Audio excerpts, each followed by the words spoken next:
Experiencing a blank or flickering external monitor with your Lenovo docking station? The issue typically stems from one of three areas: display signals, power delivery, or cable integrity. First, ensure your dock supports the monitor's resolution up to 8K at 60 Hz for newer models. Update your laptop's graphics drivers via Lenovo Vantage and check BIOS settings for multi-monitor support. Insufficient power can also cause problems. Use the certified Lenovo power adapter and a USB-C cable, rated for at least 65 watts power delivery. Finally, cable quality is critical. Use cables that support DP 1.4 Plus or HDMI 2.0 Plus standards, especially for 4K monitors. Test with alternative, known good cables and ports to isolate the fault.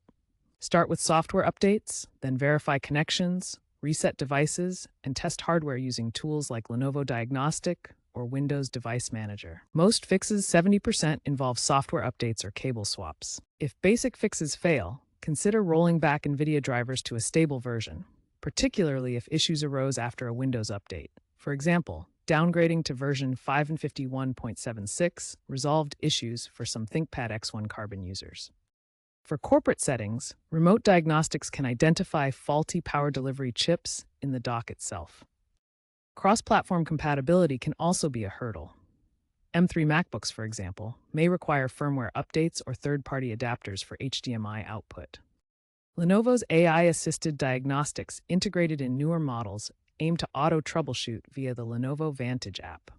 If issues persist, contact Lenovo support, keeping in mind that warranty support can reduce downtime by 40% through component replacements. Keep an eye out for firmware updates that often address compatibility issues and power inconsistencies, which experts rate as 8 10s for reliability.